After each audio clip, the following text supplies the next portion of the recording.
老爷，老爷，你不能进去！让开！老爷，老爷，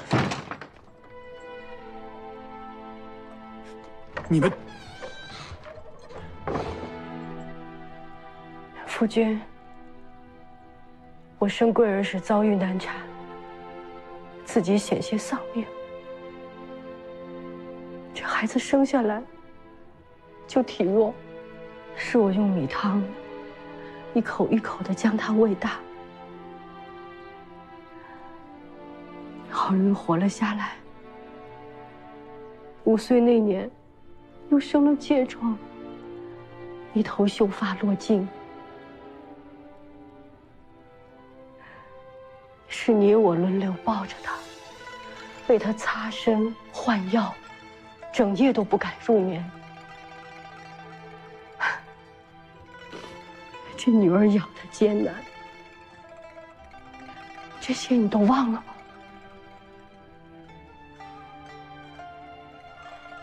我们当初为何要打造这张拔步床？你知道贵儿出生的消息，就开始准备木材，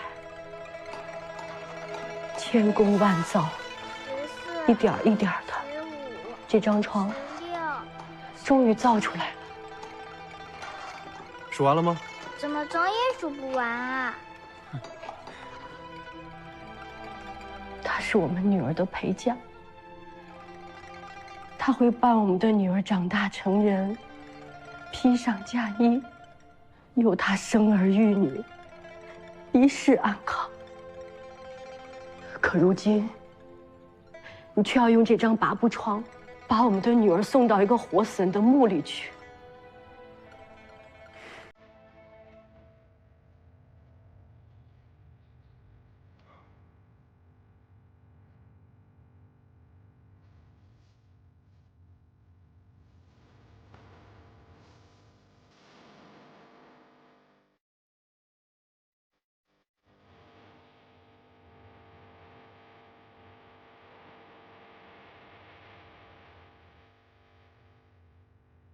天地人和。来，桂儿读一遍。天地人和。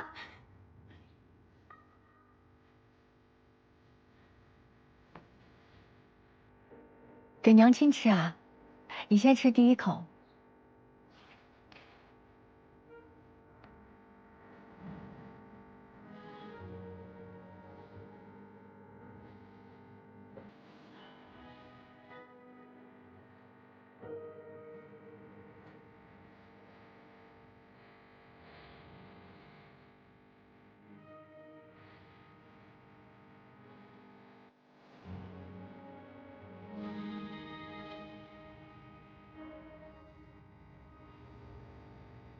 爹，你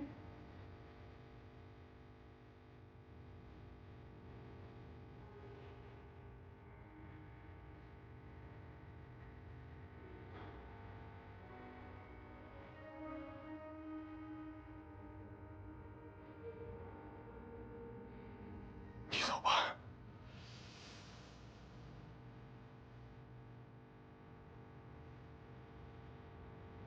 走。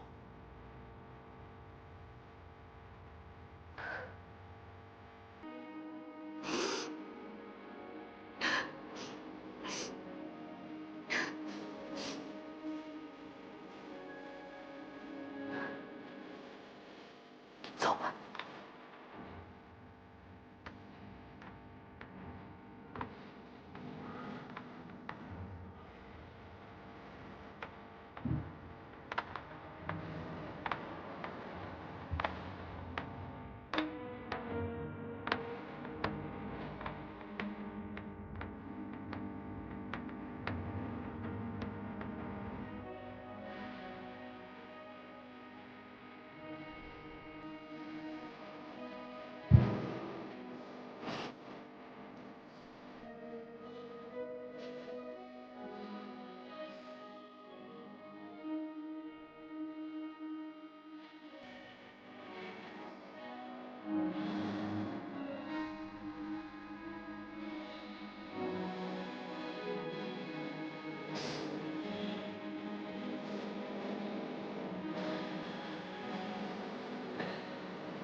了，收工了！谢谢导演，谢谢导演。姐，你演的太好了，那眼神那气场，王熙凤是不是绝了？能不能多读读书啊？这是王熙凤啊，带这么一个就是王熙凤啊，衣服是不是啊？什么朝代的事儿啊，多学学。汪姐演的太棒了，完全出乎我的意料。别别闹，别闹，演的非常好，一个字牛啊！我去看看汪姐啊，你先卸妆。我帮你拆掉。袁院长，哎，陶教授，陶教授，十载太阳子如期作画，可能是绝食，也可能是丹药中毒而亡。但谭谦呢，他在《枣林杂俗》里说，朱夫人以千金嫁妆就能改嫁绍兴儒生，另外只剩他白日飞升了。这个故事我们可不是胡编乱造的。不用那么紧张，我来拍摄现场就是看看有什么需要我帮忙的。啊，那就好，那就好。哎，坐。哎，陶教授，你来是找小鱼的吧？走。哦，你拿着啥去？哎，我刚还在这儿呢。他。对不起，你怎么突然答应替他出演了？我也想露个脸，上个镜吧。这该死的于再早，他还真就给我一个字台词。姐，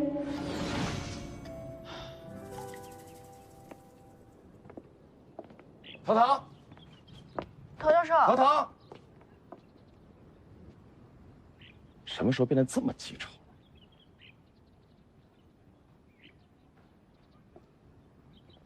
佳妍，刚才我看了，演得真不错，就一个字，棒。以后喜欢的话，多演一点。你热不热？我这有风扇。谢谢。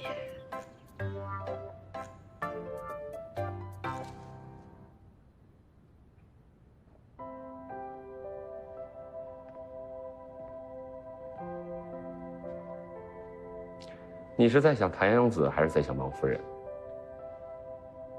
听说这拔步床的模型被发现的时候是在女官上，我当时就在想，它对于王夫人一定很重要。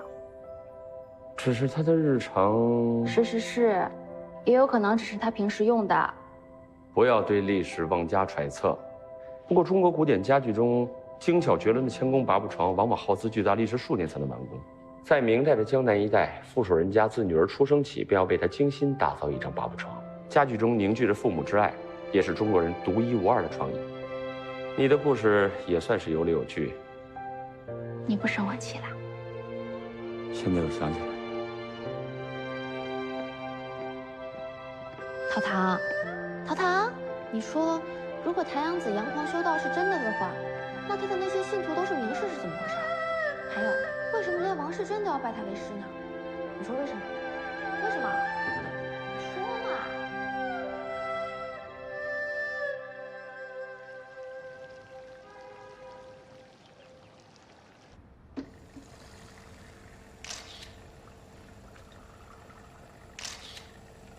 要拍就拍正面，一天到晚老是偷偷摸摸的。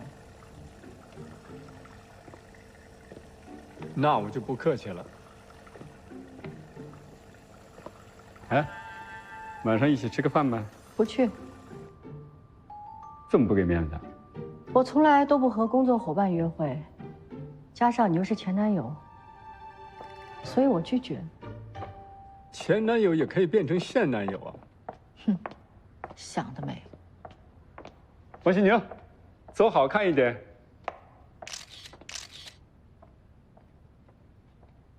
收视率1.982，荣登全年收视最高的文化节目，完美收官。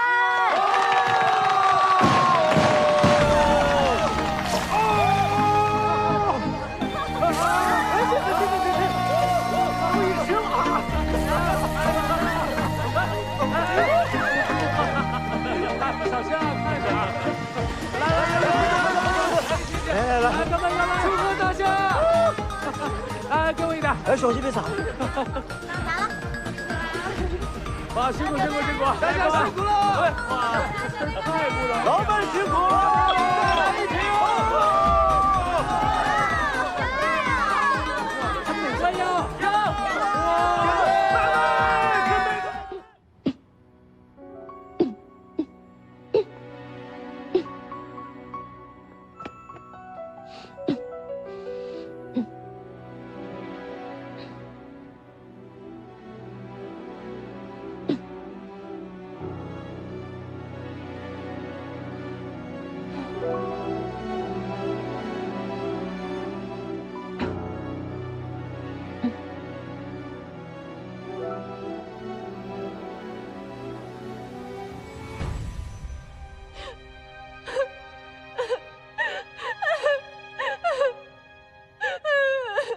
又不是长在你的脑袋里，哭什么呢？就不能动手术吗？医生说长的位置不太好，所以……那你怎么办嘛？节目怎么办？还有我们怎么办？剩下的时间，我想到处走一走，看一看。我不想把珍贵的时间都留在病床上。至于节目、莹莹，以后就全部拜托你了。我不行，我不行，我真的不行。我们节目，你怎么办呀？你怎么办呀？你怎么不早说嘛？你早说，我就不那么对你了吗？你怎么那么傻嘛？有办法的，肯定有办法，是不是？肯定会有办法的。没事的，没事的，会好的，会好的。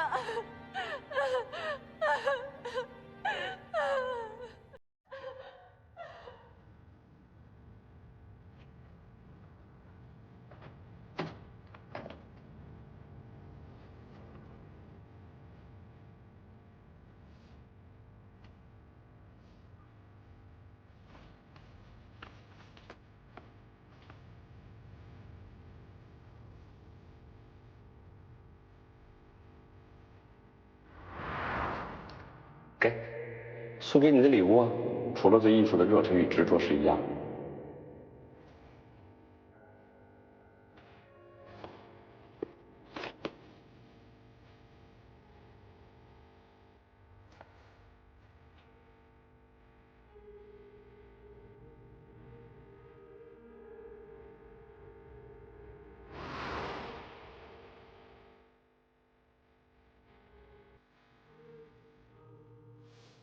我终于知道我爸为什么把你送过来。为什么？他把你送过来毁灭。耶！真的？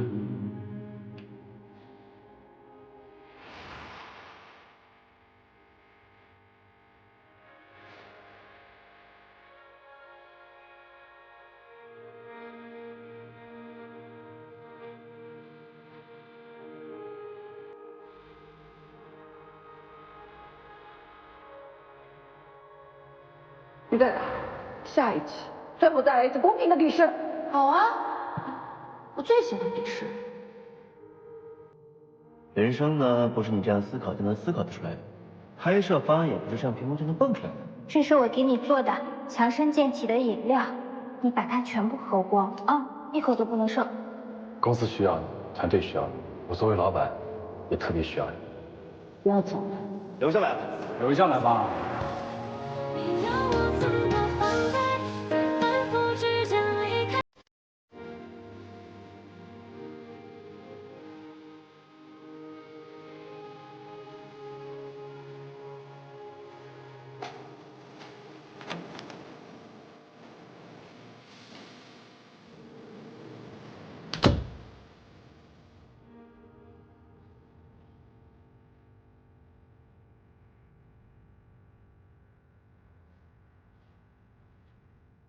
哇，好漂亮啊！这服装，你在哪拍的？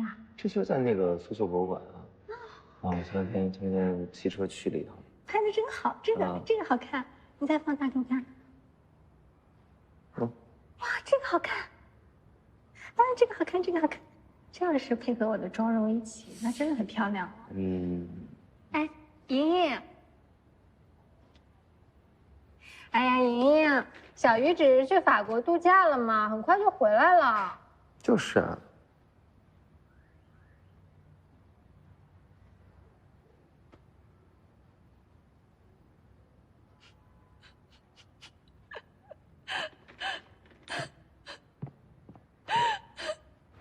这怎么了？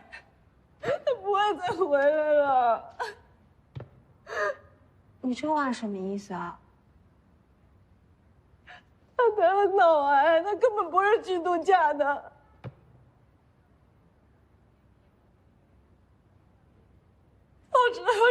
就不去的了。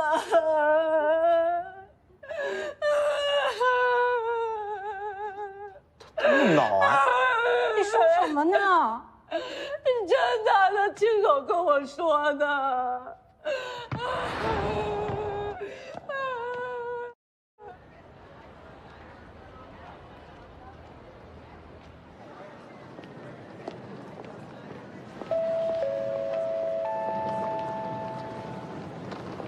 乘坐738次航班前往北京的旅客请注意，您乘坐的航班就要起飞了，请马上从第7号登机门登机，谢谢。Your attention please. This is final boarding call for flight 7381 to Beijing. 驴在走。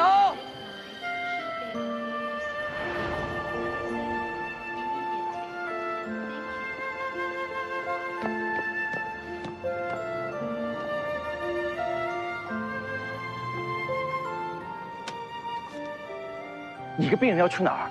跟我回去。等等，走。于再早，你是不是想等死啊？好，那你就死在我面前，哪儿都不许去，你听到了吗？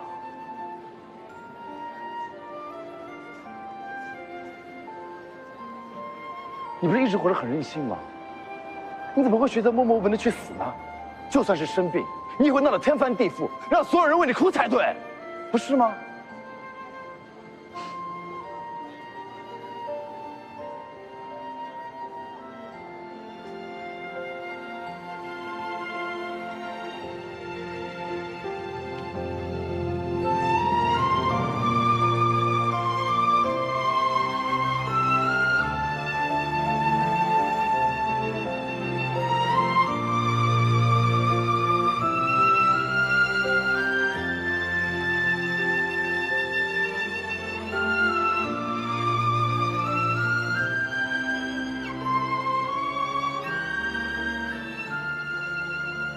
顾时庸，谢谢你。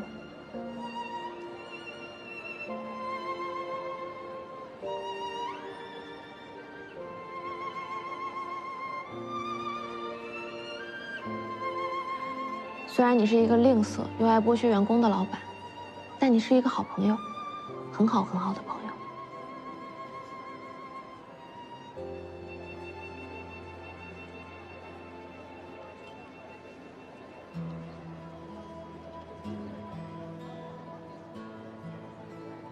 于再早，这一次你能为我留下来吗？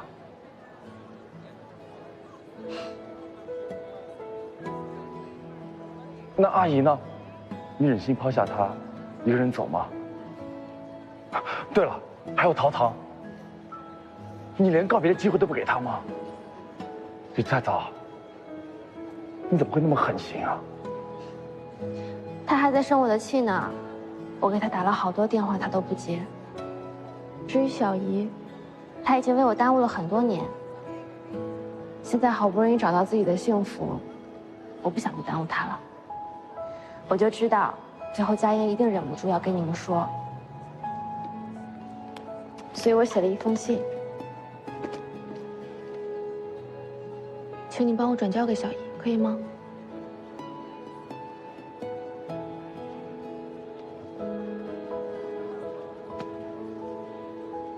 我不喜欢告别，拜托了。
玩吗？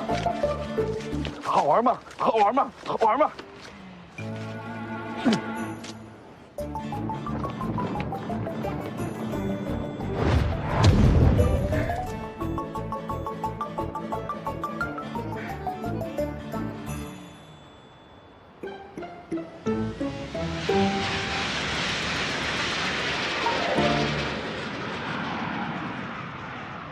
你再走，你赶快给我回来！你听见了没有？你再走，你再走。Hello, welcome aboard. 好，你先休息。您好，欢迎乘坐本次航班。您好，您的座位是这个吗？对，我帮您放，谢谢。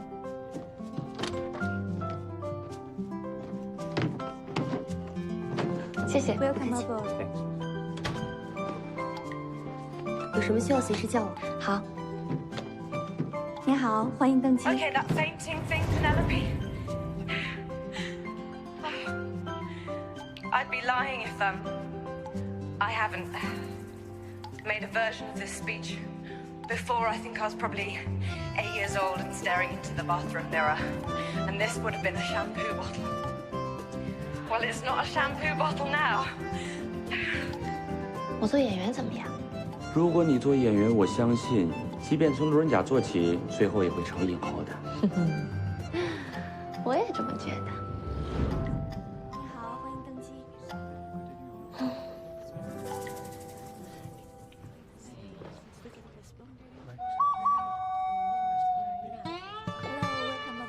这不是你。阿姨说，每次你觉得无聊了，就是要换目标的时候。不过你答应石勇给他拍第3季节目，为了顺利离开，你还真是煞费苦心啊。那你跟他干嘛呀？你好，欢迎乘坐。上飞机的时候，我给公司打过电话，替石勇和木岛订好了下个航班的机票，我们在巴黎会合。啊！我忘了告诉你，下一期我们计划拍摄世界博物馆，这次去了正好采访。我不去巴黎了，我要下飞机。哎，小姐，现在已经不能下飞机了，请立刻回到自己座位。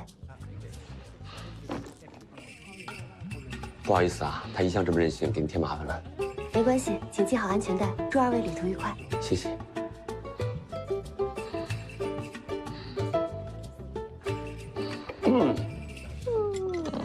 系好安全带。哎。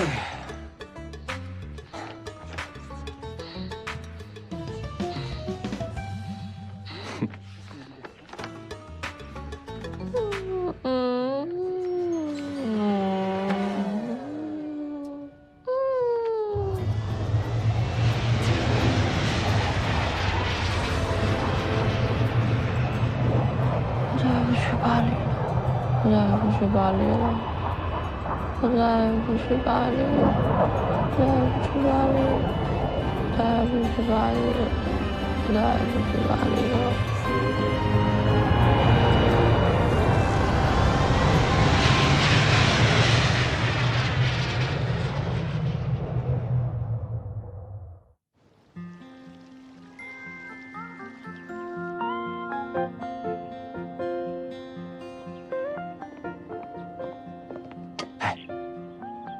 别忘了你答应我的，要冷静。好朋友们，我回来啦！我建议我们还是按之前的商量好了。好朋友们，见到我见。那如果我们在……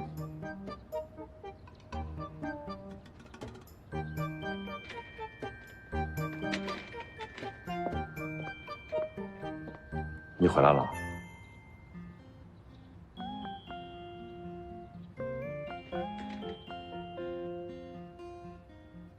对不起，走错了。没错，就是。认识一下新的伙伴。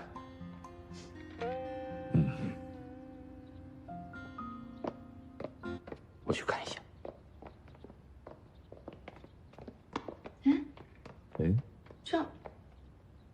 这什么情况？这是。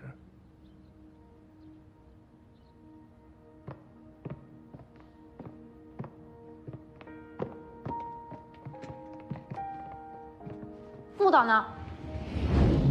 木岛受文艺片的邀请，正在筹备。芳姐呢？汪姐失眠太严重了，影响了她的工作状态。你也知道，她对自己要求非常严格，出现在观众面前一定是最好的她，所以。那谢瑶跟舒荣呢？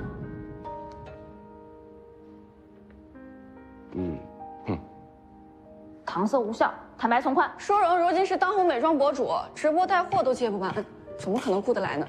谢瑶辞职去做新闻摄影师了，他说那才是他真正的人生理想。你谁都问了一遍，就是不问我，想死吗？于再早，你的笔记本电脑跟水杯不是在会议室的桌上吗？我又没想。欢迎回来。管你有没有来呢？你说什么？好了，不闹了，啊，该去会议室跟新团队打招呼了。人家都等着你呢。介绍一下，这位是主持人万思华小姐，之前你们见过。导演张导，化妆师美美。从今天开始，我们就是个全新的团队，共同拍摄《传承》特别篇。顾总，不用介绍了，这大家都是老朋友了。之前呢是站在不同立场，都有得罪啊。这以后大家都是一条船上的了，我们要好好合作呀，是吧，于小姐？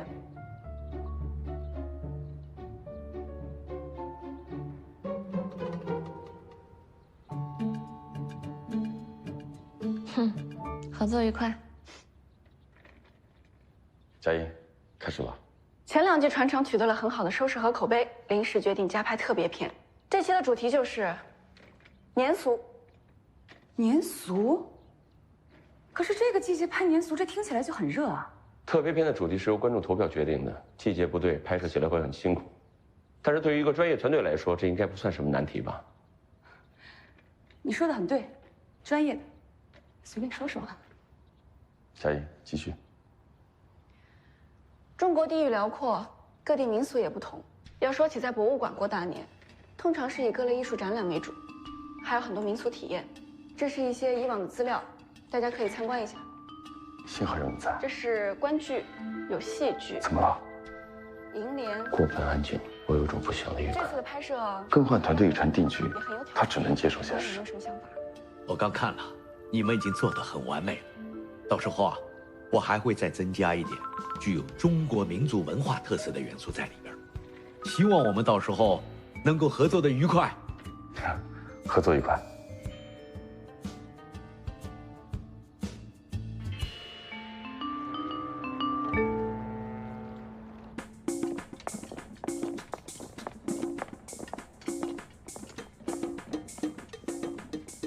设备是放哪边？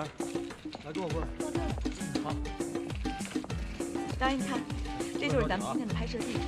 对了，导演，我觉得您刚才说的那个想法特别好，如果要能拍出来啊，效果一定非常好。本编导，我看了通告，是否还要进园林拍摄呢？哦，我们看了很多私家园林，取景都不太满意，加上换了新的团队，磨合得很不好。啊，今天可能会辛苦一点，后面还没定呢。再加高一点。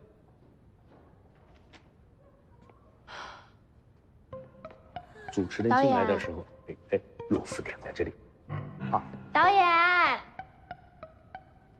待会儿拍摄陶教授跟万主持，你有什么想法吗？拍摄现场一切我说了算，你不要在这里指手画脚的啊。看您这机位的摆放呢，您是预备先拍一个大全景，然后来一个正反打，然后呢再补一些特写，最后抱着这堆平庸乏味的素材回去逼疯剪辑师，对吧？不要忘了，位置按我刚才说的走啊。知道。导演，他这是胡闹。冒昧的问一句，你认真思考过吗？导演，您真的思考过吗？导演，你会思考吗？你说什么？顾总，这是个什么人呢？啊，凭什么在这里胡说八道？今天到底还拍不拍？拍。行了，大家别看了，回到各自岗位，工作日常交流没什么好看的，散了吧，散了吧。原来你早有准备，故意来砸场是不是？马上向导演道歉。别装了，阿迅说你对导演不满很久了。不要耽误今天的拍摄，我求你了，听话。导演。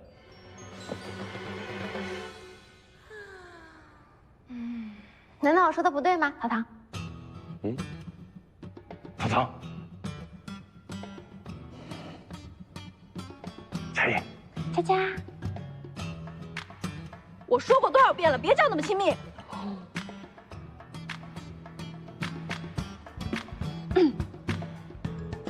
万思华小姐带来的这支团队确实同我们的节目有很大的差距。这些天就拍摄问题发生了很多摩擦。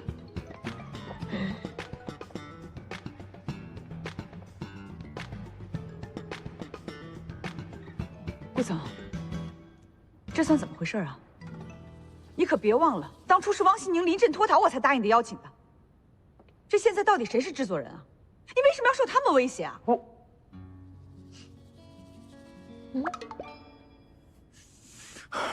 我不拍了，好吗？我不拍了。张导，张导，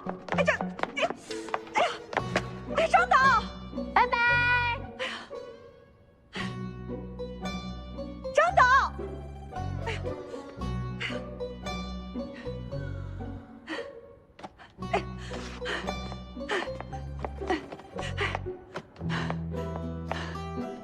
顾总，你们这是违约！万主持，公司同你们签过拍摄协议，条款上白纸黑字注明拍摄方案需经公司认可。现在变成这种局面，难道不是因为你的团队未能达到高质量的拍摄水准吗？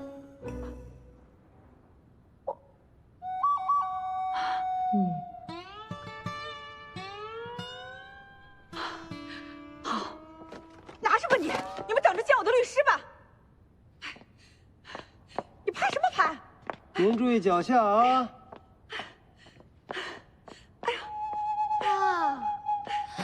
哎，还有一个，别闹了，好不好？我话还没……别说了，这拍摄才第一天，不是追究责任的时候，解决问题才是最重要的。赶紧把大家找回来吧。这也没什么难的呀，干点正事儿吧你。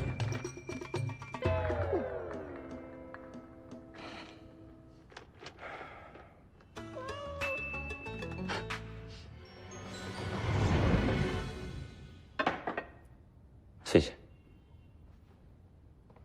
王姐。不用再说了，我知道你要讲什么。以我现在的身体和精神状况，恐怕不能再胜任这份工作了。抱歉。其实我今天来呢，只是想让你看看这个。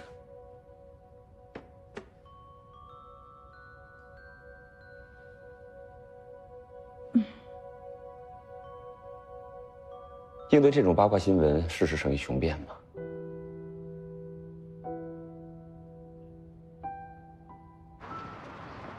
穆导，您先别走，咱们再谈谈。穆导，哎呀，没什么好谈的了。不是，您看啊，待遇啊，什么报酬，咱什么都能谈。跟这都没关系，我真不去，我还有我自己的事儿。那您再找别人好吧？您有什么条件？没，对不起，穆导，顾总，你也想跟我说让我回去是吗？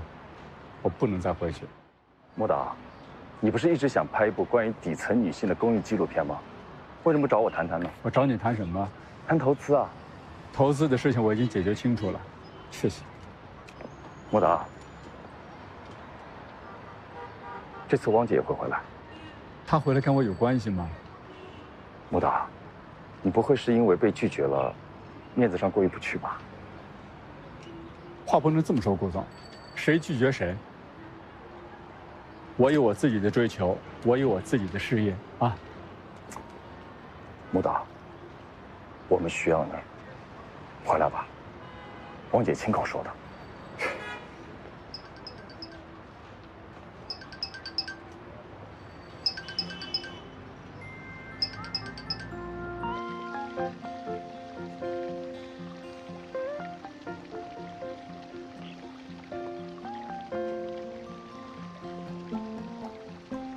蓉蓉，和我们一起拍特别片吧，我们都特别希望你能回归。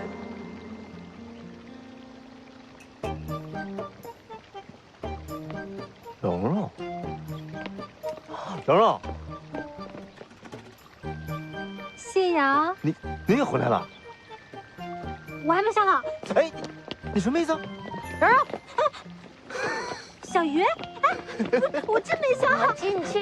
还是那个那么有行动力的鱼在走。等我一下。我真没想好。我们一块把他拉进去。你不是得脑癌吗？怎么劲这么大啊？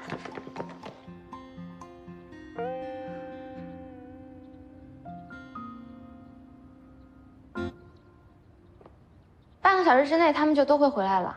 再等一会儿吧。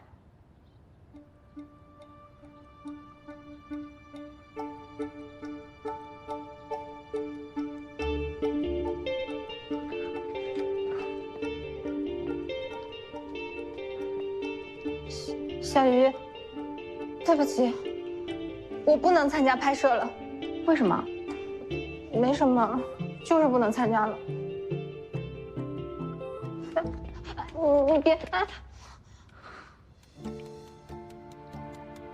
当红美妆大 V 接了个友情推广，不幸对方姿势全是造假，流失了大量粉丝不说，最后还发现是网红朋友的陷阱，被人坑的找不着北。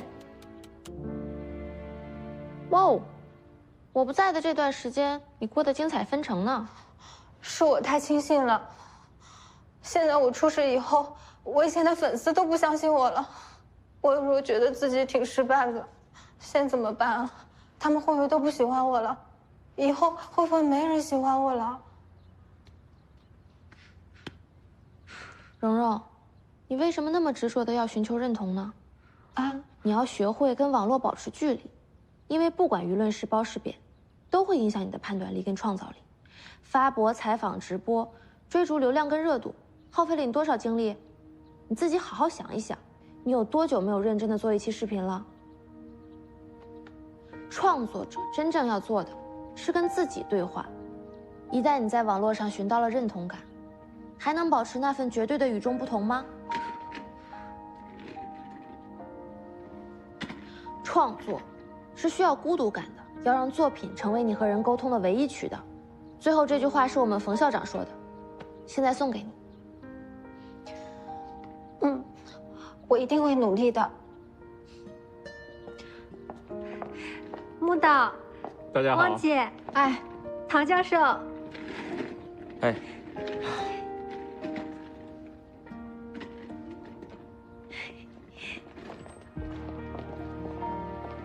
王姐，哎，顾总，顾总，木导，蓉蓉，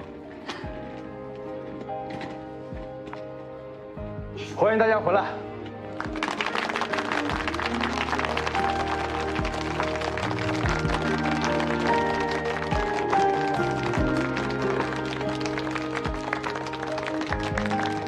事先声明啊，拍完了这一期，第3季我坚决不来了。那可由不得你，我在你就得在。我就等你这句话。我接到后面工作邀请了。啊？我让他们推迟1个月。就这么定了，时间紧迫，直接进入主题。好，大家先看看拍摄方案。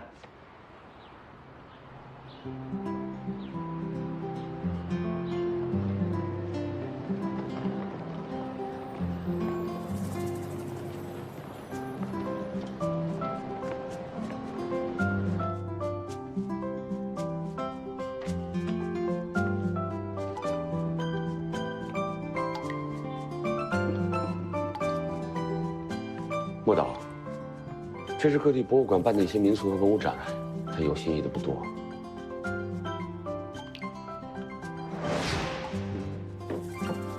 主推的文创产品都在这儿了，设计师送过来让咱们提意见，然后再进行修改。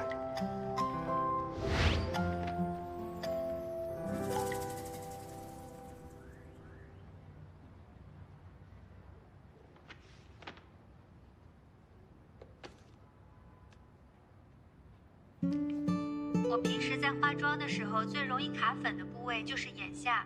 人丑心丑，你看他那德行，高虎就带虎，良心被狗吃了吗？黑心产品，无聊。你们都被骗了，我也被骗了，别买他东西，烂脸。哎呀，这个 UP 主太没良心了，还钱！我答应小鱼了，不看，以后都不看。不是王导，我现在最近真的很忙，但是不过我保证这个拍摄周期不会特别长，对，真的不会特别长。拍完之后我马上就过来。对，我保证绝对不耽误您那边。好，太好了，谢谢丽姐啊。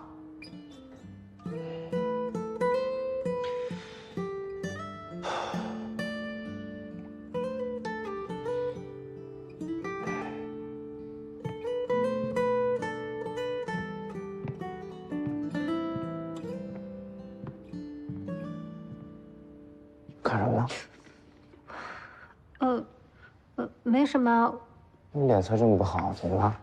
没有不好，我刚查资料，没怎么查到。没事吧？没事，你去忙吧。哦。王姐。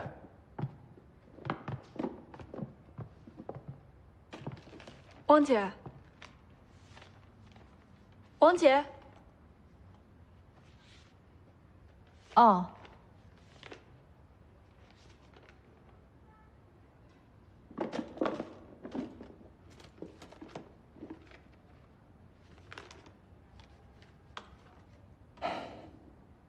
650的一次意外令于小姐尾椎受伤，可能因此怨恨上了我，才会蓄意想毁掉一个年轻舞者的前途。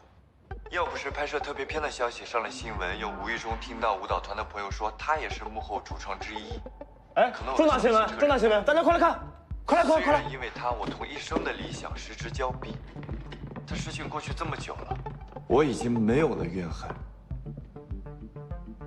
只希望他能站出来对我说一声对不起。这一生他欠了我很多年。那小姑娘以前长得倒是挺可爱的，可就是跟别人不一样。她亲爸一过世就跑了，养条狗都比她有良心。我听说于再早小姐父亲坠楼身亡，跟她也有关系，这是真的吗？我可没说过这事啊，可别找我，你找别人去。哎，别找我，我没说过。阿姨，我没说过。这个万丝花啊，不光腿脚不好，身子还挺歹毒的。还有之前那个谢回，同样都是姓谢的，我就这么英俊潇洒，他呢，面目可憎，相由心生。哎，你说这个万丝华，他这么炒作，到底什么意思啊？报复喽！再说了，于再早在节目里频频出现，也算是个网络红人，被人挖底也不奇怪。这样吧，我找找我这边的关系，摸摸他的底，看看他到底什么意思。他刚刚还说要道歉呢。你信他才有鬼呢。但陶教授，这视频里面说的是真的吗？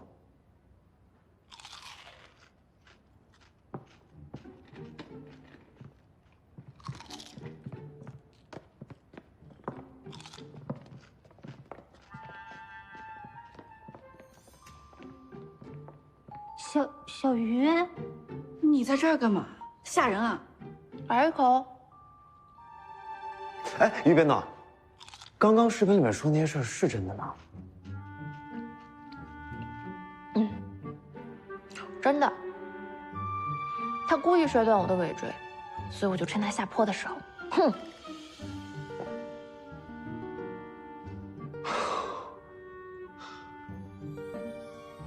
后来呢？他也就在医院待了2个小时，这事真的跟我没关系。他不再跳舞了，那是因为他故意摔坏搭档的事情传开了，自己实力又跟不上，所以被淘汰了。哎，那个老太太说你父亲那个是不是真的？该解释的他都解释清楚了，至于他的私人事宜，说不说的是他的自由。明天早上5点，拍摄现场见。大家有没有问题？没有问题，抓紧时间解散了。好，就这样。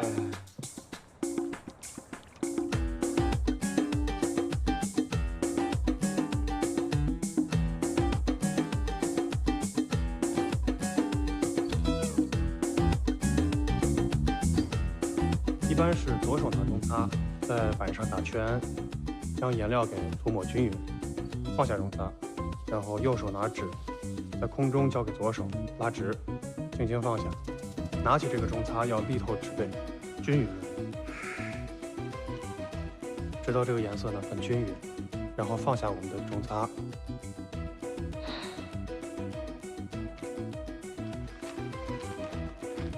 看，一张年画就做好了。卡，王心宁，干嘛呢？根本都看不到你的眼神，怎么这么不在状态呀？那回家睡觉吧，在这儿浪费大家时间干嘛呀？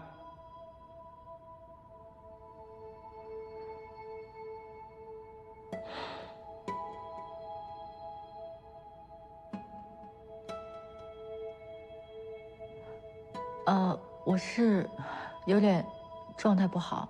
那个老师，对不起啊，我们可不可以再来一次？可以，没关系。导演，对不起啊，我们可以再来一次吗？辛苦了。打起精神来都啊。3、2、1，开始。毛主持人，你要不要来试一下？好啊。好，那我们是用左手拿一个中擦。好。虎口哈。对，虎口位置，然后顺时针在盘子里面打转，把颜料均匀的涂抹好。然后一样拿起中擦，顺时针在板上均匀的涂抹。好。对，顺时针。您稍微用点力。用力哈。对对对，用力。哎，怎么了？看。没事儿，好像扎了一下。怎么回事？这个中刷还挺硬的哈。对，上面有很多毛刺，会扎到手的。哦。要香，要香。外面啊，好，没关系，没关系，消毒一下就好了，没事。不严重吧？没事吧，姐？哎呦，没事，还好，消毒一下就行了。哎呀，你小心点儿。喂，哎，我这还有事儿呢，怎么了？别那么紧张啊！你干嘛去？我去找木导，不能这么拍。听我说，他们不光是你的工作伙伴，更是你的好朋友。对待朋友更要包容体贴，慎重的处理问题。可是怎么了？你看，那边是省业的门市专家，他不会无缘无故的出现在这儿。我马上过去看看。老师你好。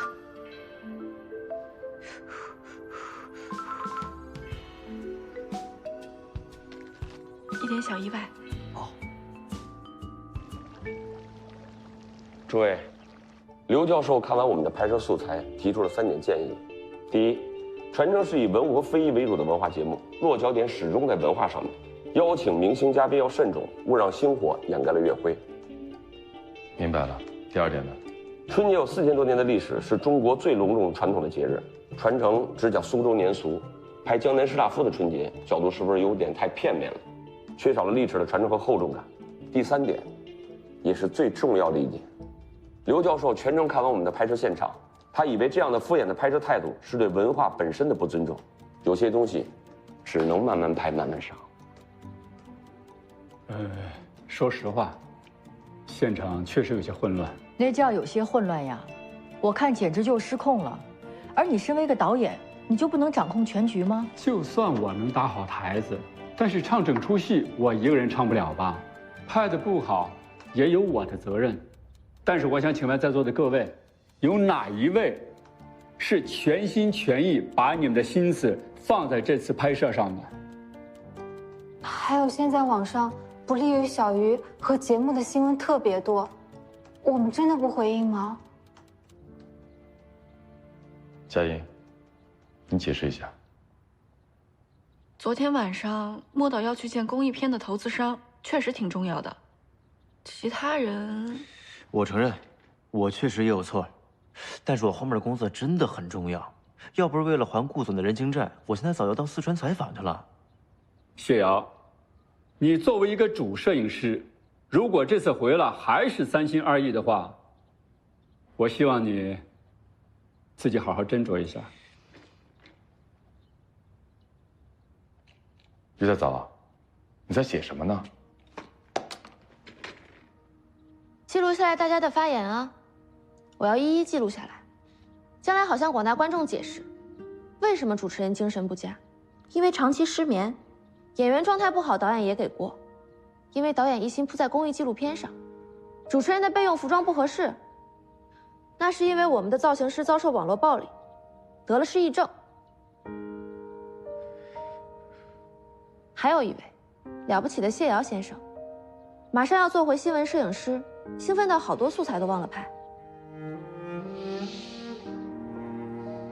怎么样？我这个态度贴不贴心，温不温柔？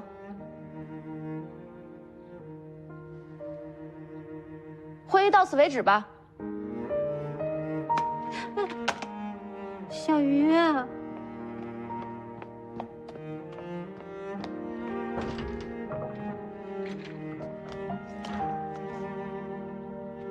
诸位，你们今天的工作态度不光是在糊弄自己，更是在糊弄观众，浪费他们的生命与时间。每期节目的最后都会署上制作团队每一个人的名字，那么这一期，你们愿意在上面署名？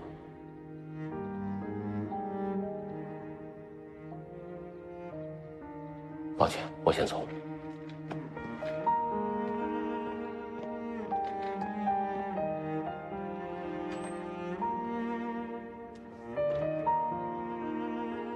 你们知道网络上为什么有于再早这么多的负面新闻吗？他为了把你们请回来，不知道得罪了多少人。他那么的坚持，就是因为你们是他最好的合作伙伴。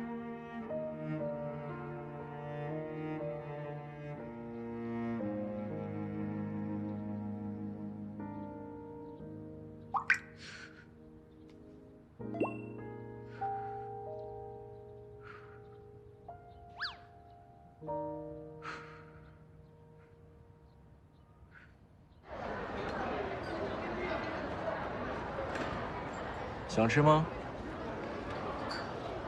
叶医生，你怎么在这儿？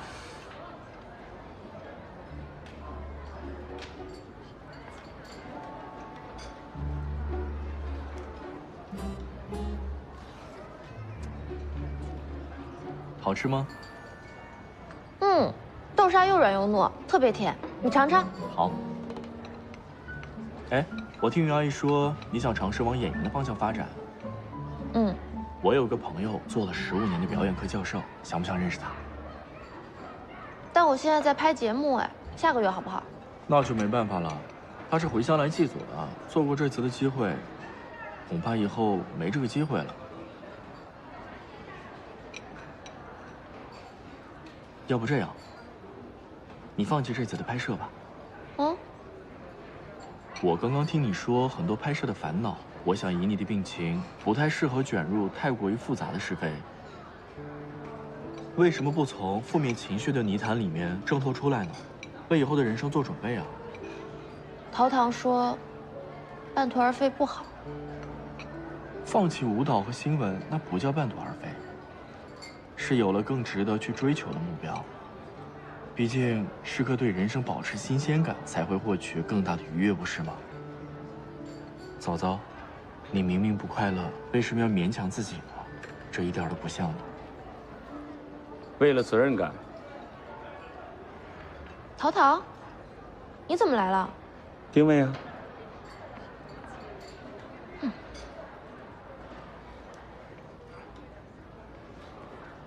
不介意我坐下吧？坐吧。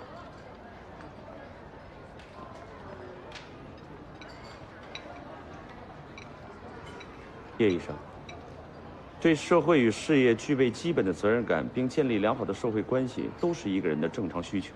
可每次都像舞蹈学校那样，一味逃避复杂的人事，便可以安全着陆吗？难道他要一辈子都这样逃避下去？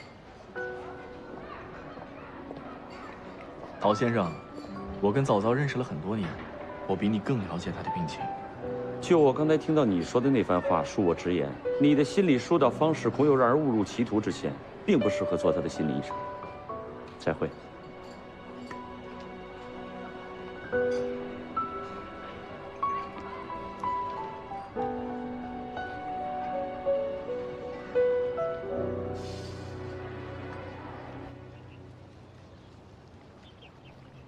到时候服饰就这样搭配。袁编导，你要的资料，谢谢。怎么把王心凌拍的这么难看？这不行，这得重拍。重拍？当然得重拍了。除了王心凌的问题，整个都有问题。你看这构图，你再看这画面。不是，那导演那经费怎么办？我再重新跑一趟。你想办法。要不您跟顾总说一说。哎呀，多亏你啊，谢谢啊。那当然得大餐伺候啦。就这样啊，拜。演员、嘉宾全部搞定。谢谢王姐。你好厉害！哎，王姐，你看这个和这个，你看怎么样？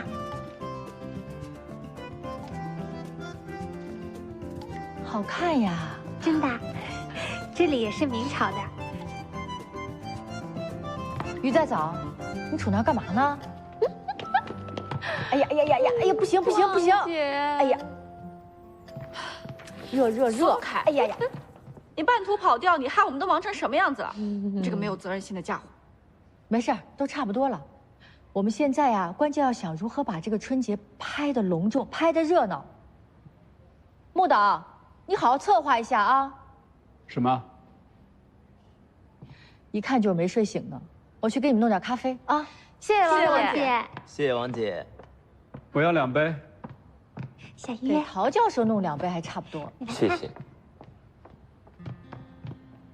你觉得怎么样？能拖过来吗？哦，这样能拖过来。这样就直接看。陶唐，谢谢你。如果没有你，这些问题人物我肯定搞不定。大家都在工作，你就这么干看着？我可没有闲着，我请了冯校长和陆小姐出面澄清了新闻，我还给那个造谣生事的节目组发了律师函。至于那些捕风捉影的童年秘闻，清者自清，等节目播了，肯定不会有人再提了。哎，有一个人你帮我查一下。好，就这么办。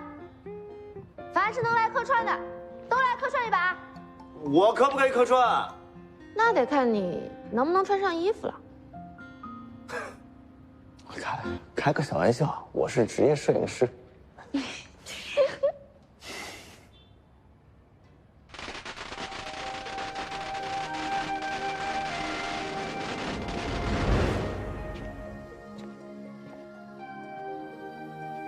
名人着中至内，饮食好上纪略一篇记载：30日岁暮，即互相拜祝，名曰辞旧岁也。大饮大嚼，鼓乐喧天，为庆贺宴。庆祝新的一年来临，他们会在门旁挂上桃木板，上书申叔、玉律2位门神的名讳。桃木板又称为桃符。桃木镇压诸邪，2神驱逐兄妹，以宫中所用红罗炭末塑出成对的黑炭将军，黑面黑手，形如门神，名为立将军炭。所有门户都要张贴门神，除了申叔、玉律、秦琼、尉迟敬德、关羽、张飞都被民间奉为守门神灵。他们在室内悬挂福神、鬼判、钟馗等画像。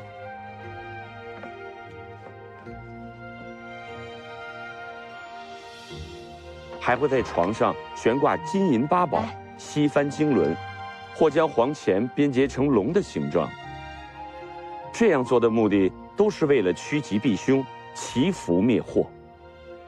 沿营要插上成捆的芝麻秸，寓意芝麻秸秆节节高。民间孩童将院中铺满的芝麻秸踩碎，取岁岁平安的口彩。工人在院中焚柏支柴，欲百事如意，名曰玉岁。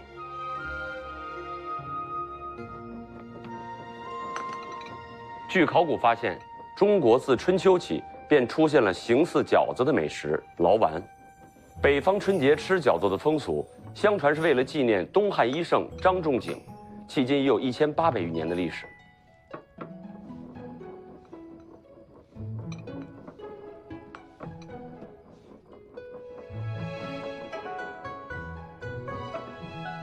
正月初一，明代皇帝吃的11点心扁食，清宫里吃的煮饽饽，指的都是饺子。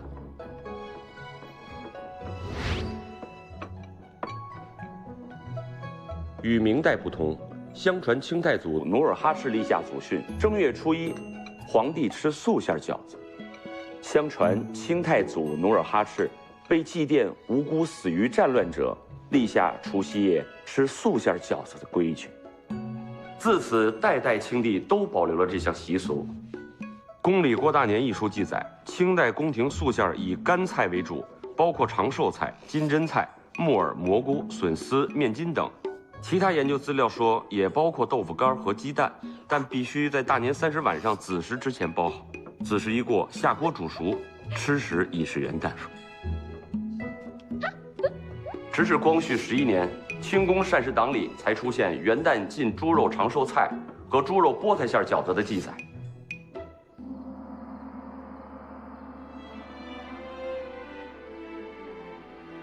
除夕夜的子时，是一年新旧交替的重要时刻，也是元旦的伊始。清帝将在养心殿东暖阁明窗处举行开笔仪式。子时将至，皇帝将亲手点燃玉竹长条烛台，以万年青毛笔写下新春的祝福，祈愿来年风调雨顺，国泰民安。再引进金瓯永固杯中的屠苏酒。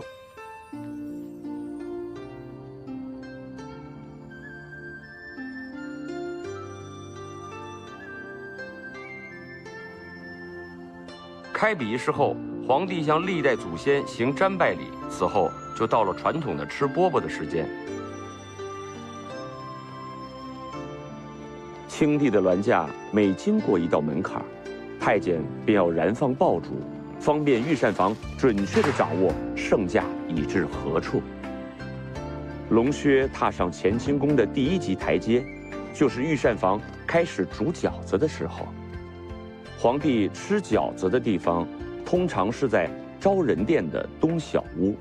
等太监侍奉皇帝安坐，御膳房内滚烫的饺子火候正好。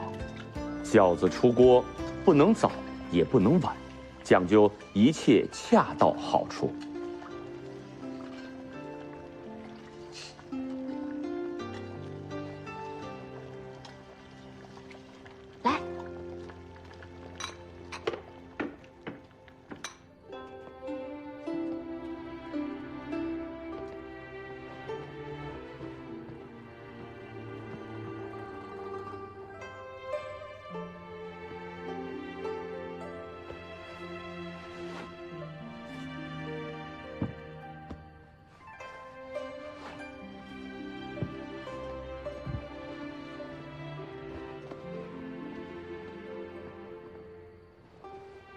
奴才给万岁爷请安，敬承万岁爷煮饽饽一品。准，御茶膳房档案记载，清嘉庆帝吃饺子时用一张大吉宝案，正中书有一人有庆、万国咸宁、甲子重新、吉祥如意等吉语，配酱小菜、南小菜、姜汁儿和醋的4只珐琅做料盘，分别压在4句吉祥语上。另有4只珐琅碗，每只碗中盛有1个饺子，饺子中包有乾隆通宝。这是因为中国人事事讲究好彩头，包饺子的时候会取铜钱藏在饺腹之中，取财源广进、大吉大利之兆。于是吃到的人新的一年会有好运气。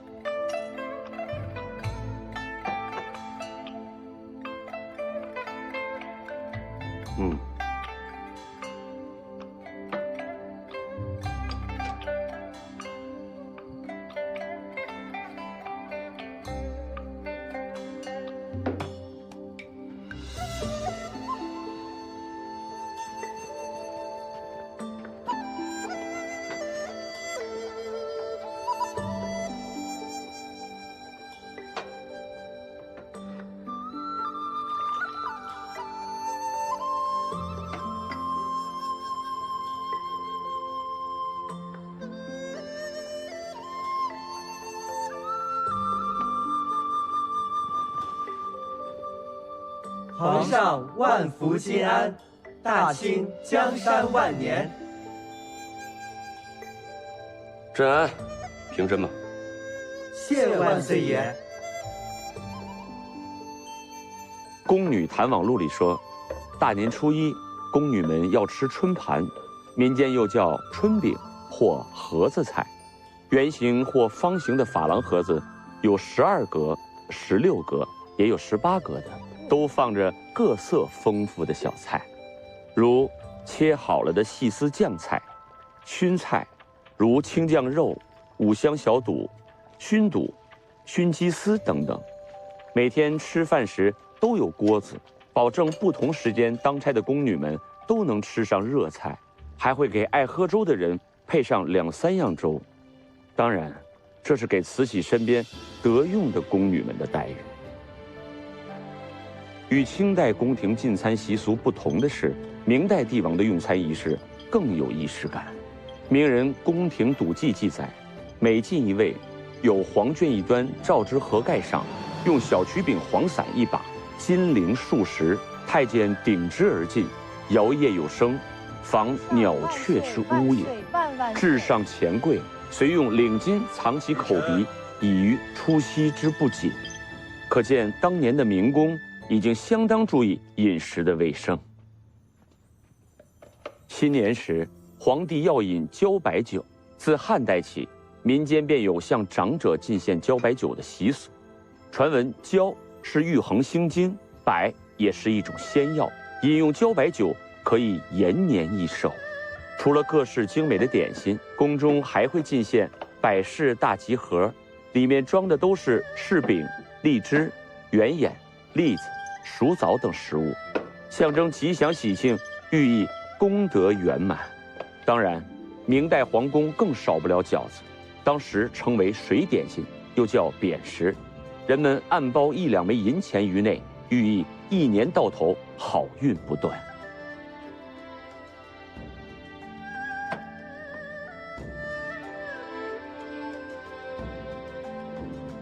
正月初15更起，明宫内要焚香、燃放纸炮，同今天的人们一样，在热闹的鞭炮声中迎接新年的到来。他们会打开大门，走到院子里，齐心协力地将门栓或木杠往地上连续抛掷3次，名曰跌千金。人们互相拜祝，恭贺新的一年喜气迎门，万事顺达。好兆头。1、2、3，祝您吉祥如意，富贵平安，身体安康，心想事成。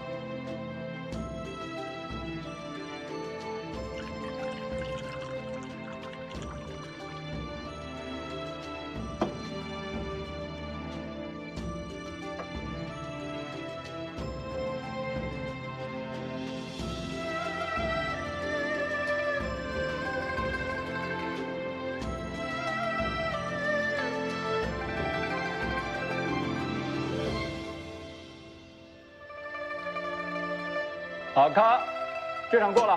你演的太好了，辛苦辛苦啊！好，下一场皇上听戏啊。这位老师略微差点意思，不好意思，不好意思。没事没事，不过也辛苦啦，辛苦，还有机会。再见，辛苦。你也辛苦啦。怎么样？拍了江南，拍了封建帝王，还拍了不同宫女的新年，搭建起一个对照组之后，专家提出的问题也解决了吧？解决是解决了，就王姐，你今天演的一级棒。别说这些了，我快热死了。谁写的剧本啊？大夏天让我拍冬天的戏。请吃饭啊！让顾总请。火锅吧。是。好啊，好啊，是不是？后面一下跟导演对一下。哎呦，热死了！真的演的超级好。你们这饺子是谁包的呀？反正我不会包。你要的东西。幸亏有淑荣，手太巧了，还会包饺子。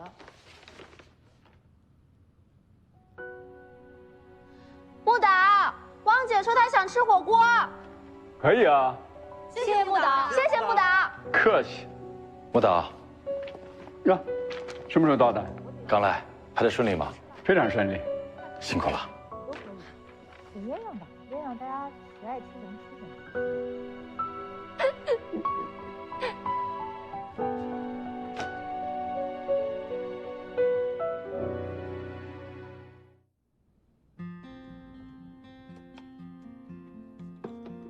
木导，这一版已经够好了，每一帧我都亲自剪的，那还不满意啊？我觉得这个明清的过渡啊太硬了，节奏不舒服。那要不要把明朝的剪掉呗？那不行，虽然我们是在影视基地拍的，但紫禁城可是明清2代的故宫，有清自然要有明了，观众会抗议的。剪掉一个朝代应该没关系的吧？反正以前好多影视剧都拍过了嘛。当然不行，都得留着。我觉得这个时长啊，得做调整，我亲自来。我们俩就应该从夏商周时期开始拍，把中华上下5000年的文化全都拍个遍。哇，那得拍到100年之后啦。那怕什么？咱们节目不就是抛砖引玉吗？我不是砖头，我是玉。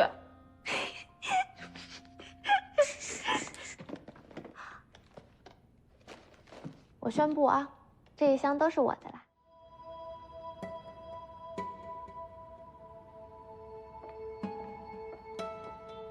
老板，这么晚还不回家呀？王姐，你不是也在等粗剪吗？啊，我是因为特别篇嘛，比较重视，所以想看看自己拍出来状况怎么样。你在看什么呀？这谁的照片呀？我觉得这个小女孩怎么看起来好像有点……王姐，一会儿能不能帮我一个忙？啊，你说。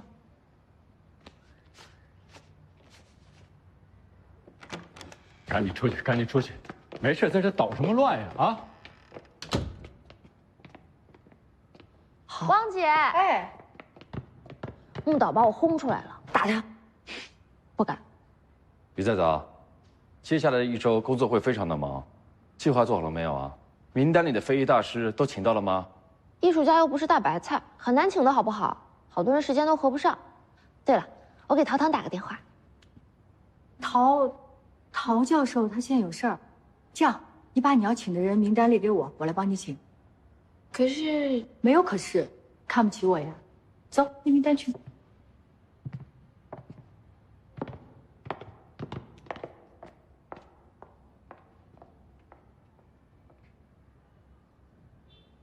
那个明天拍摄的最后的造型，演员不是特别的满意，一会儿把意见发给你。顾总，嗯，你看起来好心虚哦。虚什么？工作。好嘞。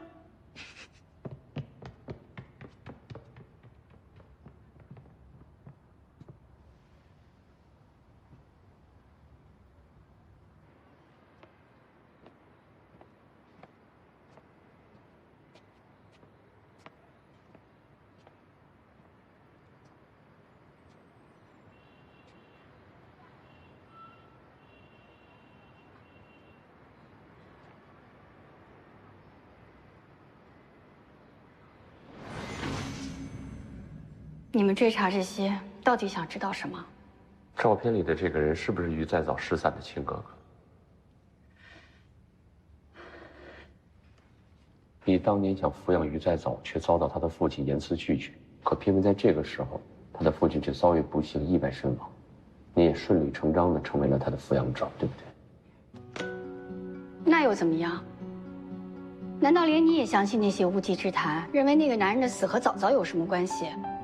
陶唐，你一直那么关心早早，你是他最重要的朋友啊，你怎么也和别人一样怀疑他呢？你们相处了这么久，你不知道他的为人吗？早早他从来没有伤害过任何人。于阿姨，我不是这个意思，请您别误会。那你什么居心？早早是我从小亲手抚养长大的，在我的心里，她就是我的亲生女儿，我的宝贝。我绝不允许任何人用他们的偏见和狭隘去伤害她，不管是你还是顾世庸。如果你们坚持追查下去，以后我们没有必要再见面了。他已经回来了。我想查清楚当年的事儿。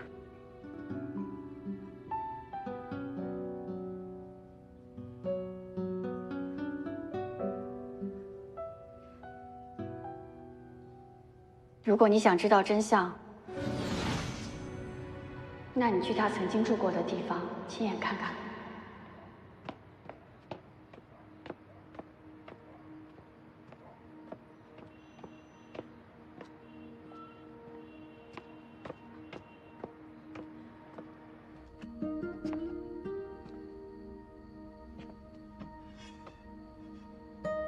一丝灰尘都没有，仿佛主人从来没有离开过。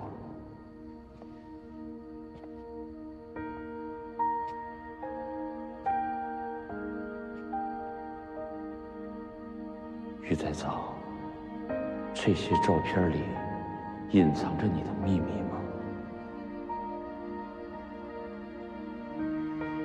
时隔多年，又是谁将你的一切保存得如此完好？好像一打开门，他就在等你走进来。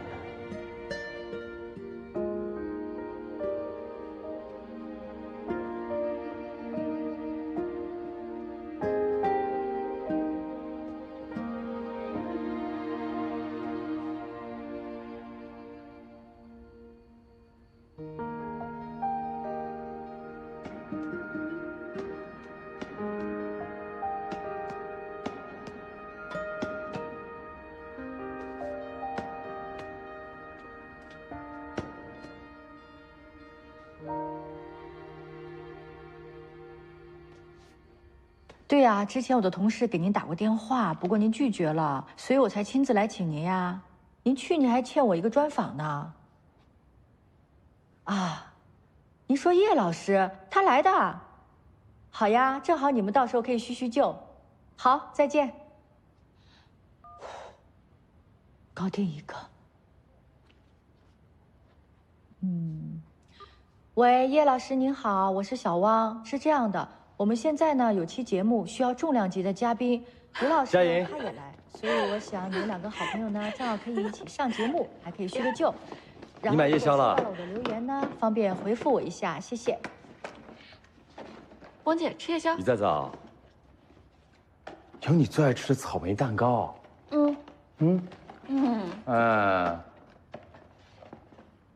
那有那么多别的味儿的，你能换一个吗？给你。如果您听到我留言的话呢，方便给我回复一下，谢谢。给我。金老师，金华鲜。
叶夫君，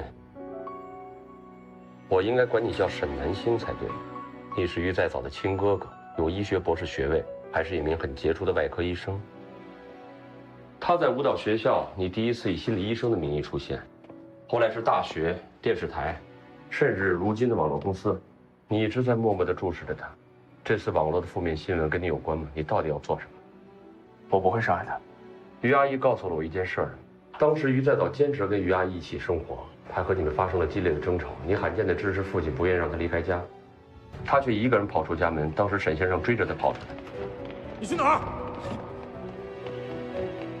你去哪儿？不准走！你去哪儿？不准走！你去哪儿？不准走！不要你管你松开！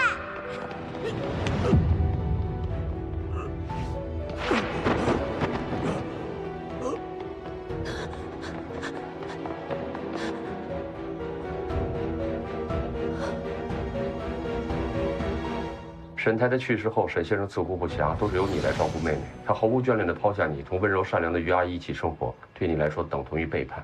你一再地接近她，诱导她放弃心爱的职业，远离她身边的朋友。你这么做是不是心存报复？你确定那是他心爱的职业？那些人都是他真正的朋友吗？像你这样年少离家的人，根本不懂我们兄妹之间的感情。连我本人你都查得一清二楚，还真是对他的生活把控的滴水不漏。那么当年死在这里的沈先生，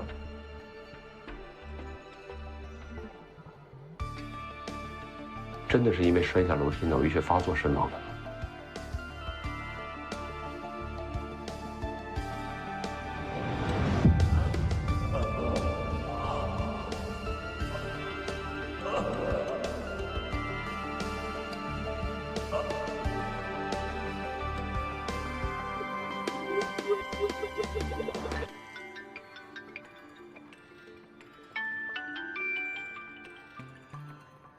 喂，淘淘，我跟你说，顾师兄这个恶人抢我的蛋糕。哎呀，行了行了，还你，小气鬼！早说嘛！好，我马上回来。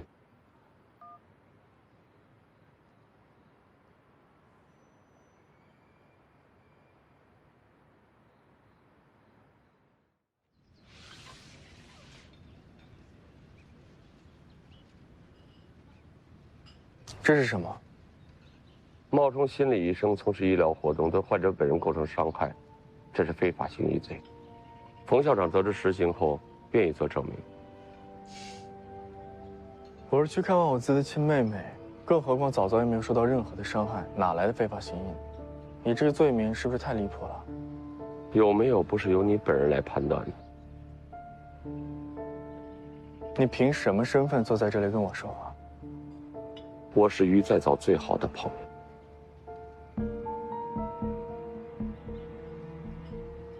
他可能这一生都无法懂得爱情和友情的真正意义，就算是这样也没关系吗？我从前也是这么认为，但是突然有一天，我发现他变了。现在的他，比这个世界上的很多人都更懂得珍惜情感，保护每一个人。那些曾经在他眼中毫无价值的人，如今都成为他的最好的朋友和伙伴。他也不再将成功视为他唯一的目标。为了那些人，他学会了忍耐和退让。而你，也不要再妄想把他拖入过去的泥潭。过去的本该留给过去。如果我的警告不能让你清醒，那么下一回这个文件袋里的资料有可能会寄给你的上司、朋友，甚至媒体，还望你懂得适可而止。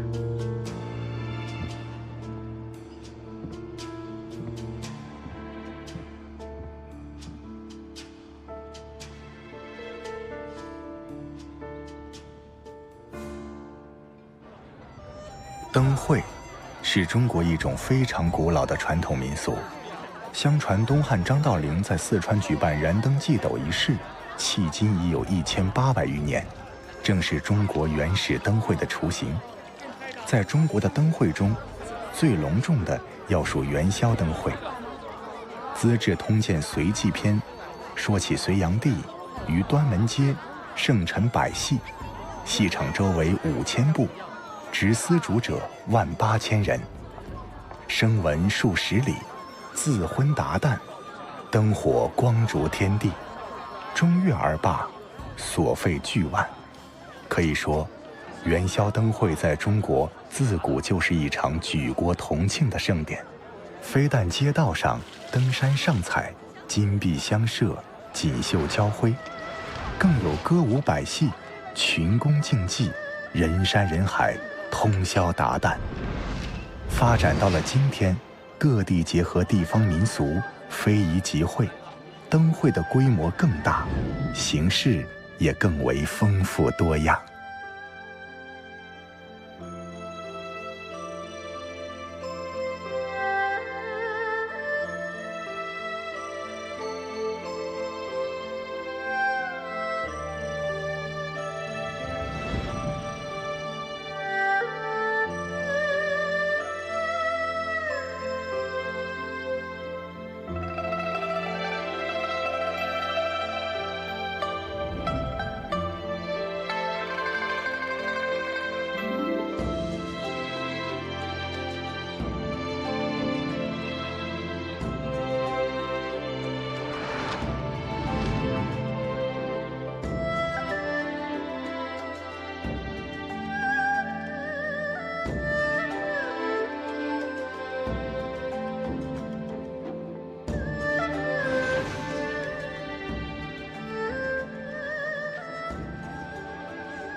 是爷非爷，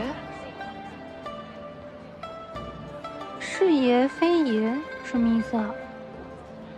你怎么没跟着汪姐？汪姐说今天放我假，让我来逛灯会。你知道什么意思吗？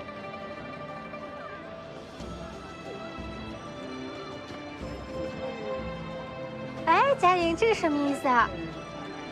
郭令弓箭之女，郭令弓箭之女，你也不知道啊？怎么这么难啊？都猜不出来。小潘，过来，这边拍一下。好。哎，佳莹，你看看这个，少女梳妆懒画眉，这个我知道，这个是兄弟的兄字。你怎么猜到的？哎呀，好厉害！注意台阶。好。哎呀，汪主持你好。哎呀，你好，好香啊，老远就闻见你们家香味儿了。这是什么呀？啊，这个叫油豚锦窖，它是一道传统的菜，也是江苏的时令小吃。它个头比较小，经过油炸之后呢，就叫油豚锦窖，而且也叫锦窖馒头。锦窖馒头，对，也是平时逢年过节的时候大家互相馈赠的礼品。您可以试一下，刚出锅的。好。哎呀，好烫点。嗯。哎，谁有水？哦，我有。来，水。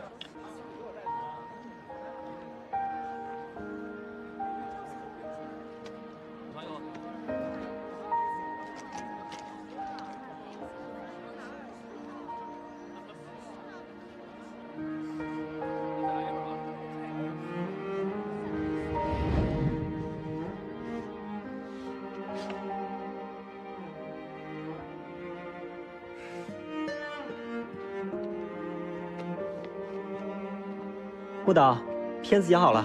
好，马上过来。好的。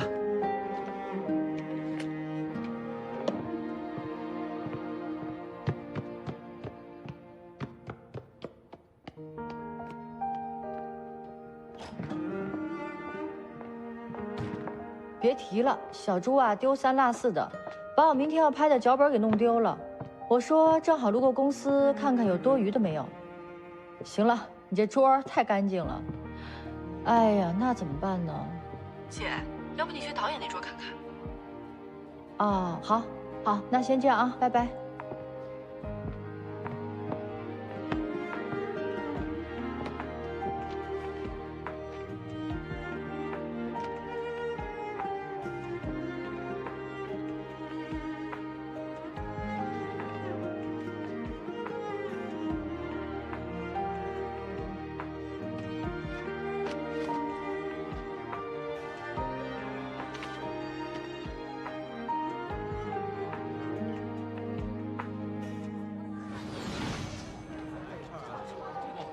谢谢。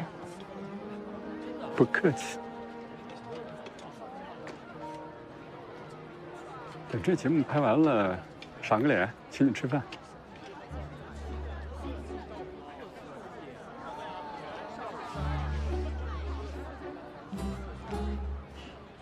现在机器还在录着呢。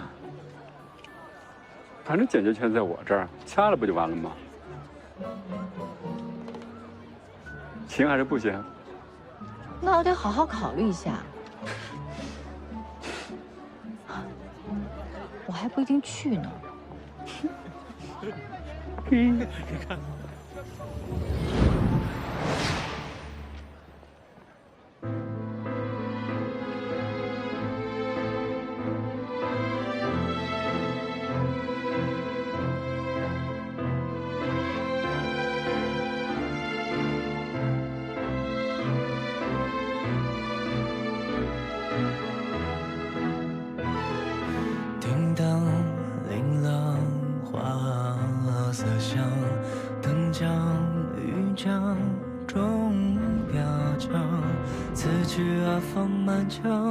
歌词啊，绚烂香，同饮着一条江，各泛出几层浪，分章如霜，提望，明堂徐香为红墙，中影啊有两方，飞舞八曲敦煌，在故人的地方塑造新的模样，用一生唱一出千古绝唱，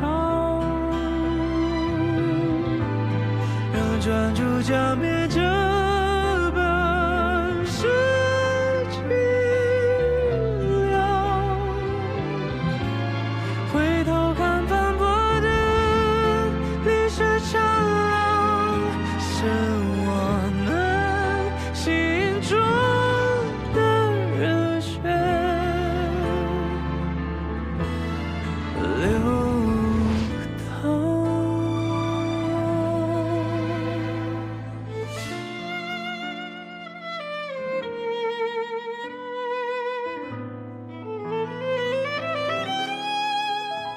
分抓如霜，一地望，明堂西厢，为红墙，忠义爱有两方，飞舞霸气敦煌，在故人的地方塑造新的模样，沿袭墨描绘出层乱叠嶂。修出了古素线条，你问我此生要去向何方，我不过笑看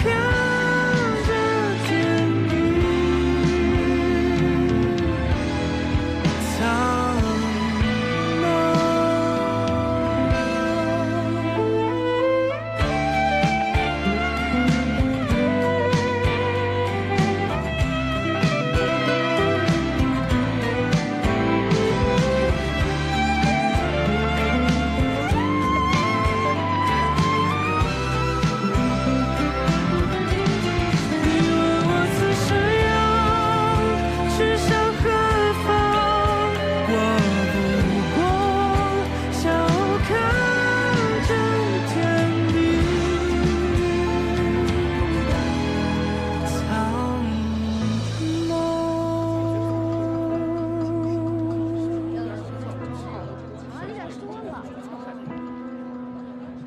怎么了？哪儿不舒服啊？没有啊。顾总，顾总，哎，大家辛苦了。嫂子，小姨，哎，顾叔叔，哎，真好看啊！爸，你怎么来了？这臭小子，这么好玩的灯会你还不叫我们俩，还是让嫂嫂给我们发的请帖。不过嫂嫂，也没说要换装啊，这些人穿的都很复古啊。现在流行这个非遗灯会办得好，应景儿。顾叔叔，你不知道顾总可小气了。上次元宵灯会办剩的景，还想捡一个特别篇继续赔钱。你别胡说了。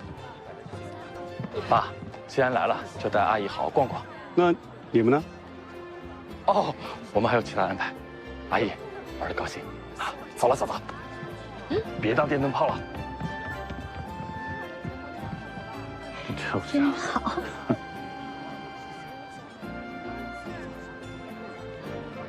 良辰美景，可不陪在下一游。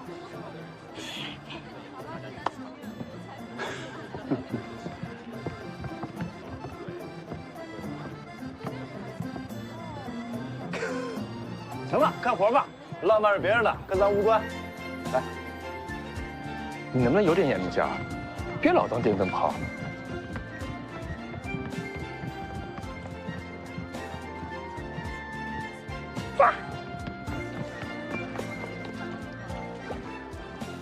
顾总，我买了糖画，你先去找木导吧。去吧，去吧，去吧。师傅，哎，您这只能做这些图案吗？什么都能做。那我要个小猪佩奇。OK。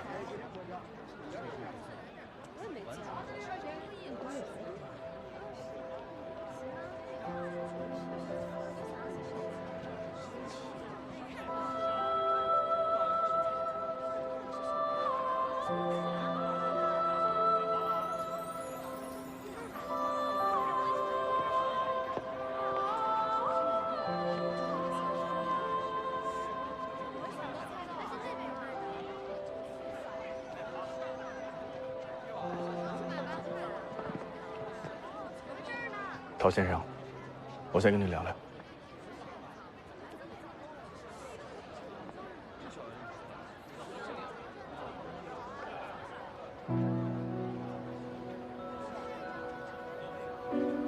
父亲摔下楼的那天，一滴酒都没有喝。事实上，他早就戒掉了酒瘾。他想重新振作起来，带着我们兄妹俩好好的生活下去。可惜啊，上天没有给他这个机会。那天，我追他出门。你去哪儿？不能走！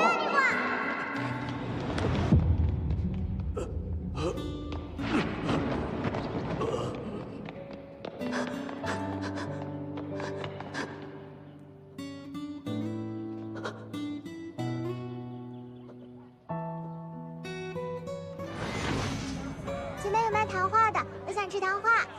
好，爸爸给你买啊。咱们选个漂亮的吧。你小心点台阶。我要你拉屎。好。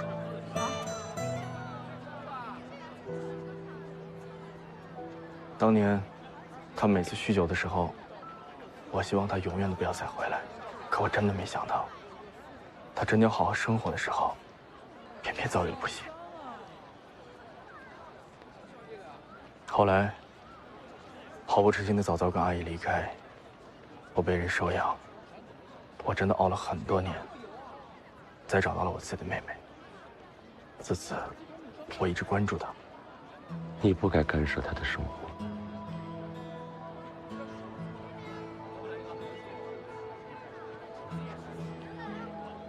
母亲过世之前跟我们说，以后她不在我们的身边了。作为哥哥，这辈子我一定要好好的保护她。我认为，同人群保持适当的距离，远离那些可能会伤害她的人，这才是保护她的最好的方式。说真的，我再次见到她的时候，简直不敢相信自己的眼睛。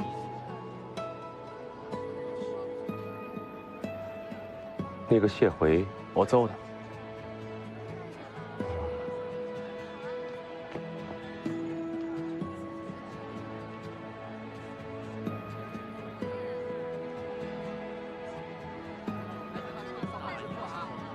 摇回来，摇回来。行，够了，花灯够了，你们也休息休息，逛一逛吧。好的，圆圆导。一会儿咱们准备拍跳舞了。好嘞，谢谢圆圆导。架子要收好啊。于三嫂，来，这个拆一走。好，等我吧。小心点啊。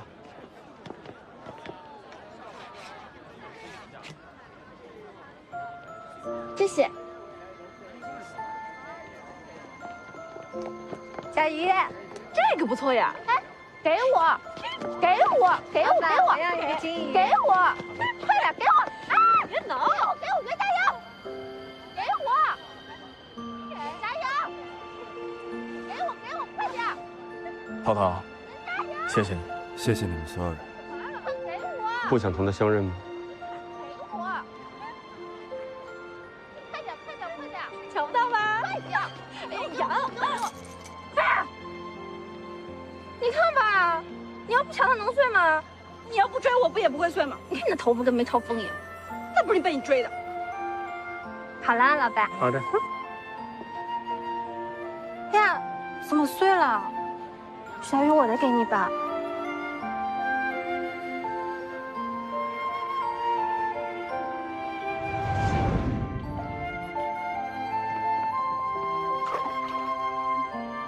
金鱼和你一样都有生命，无论什么时候都不可以伤害有生命的人和动物，记住了吗？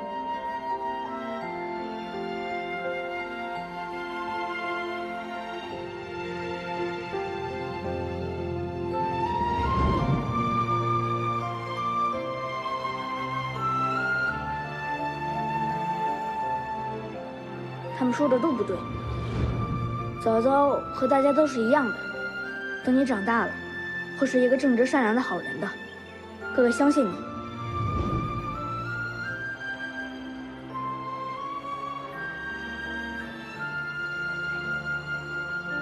从前我为了保护我的妹妹，什么都愿意做。可是现在，你说的对，像我这样活在过去的人，不该影响他未来的幸福，对吧？很高兴认识你，我也该离开那座房子了。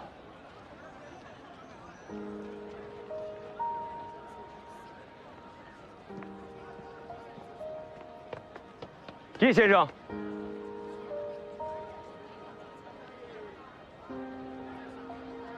哎，小鱼，你去哪儿？还不管他。师傅，哎，我想要一个兔子。没问题。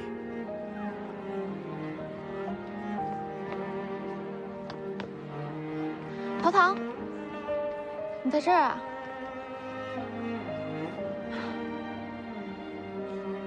你在找谁？我哥呢？他不是在这儿吗？你认出他了？不知道，他为什么不肯认我？我一直等他先开口。这游戏玩的也太久了。欢迎大家来到我们上元灯会，舞蹈演出即将开始。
好像飞天。下一季我们拍敦煌好不好？那太好了，这个主题很好啊。舞蹈，王姐，你们的意思呢？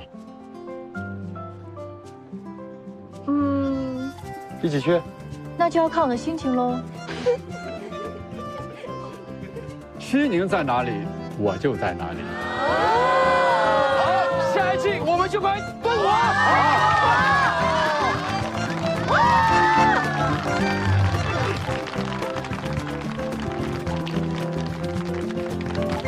大家辛苦了。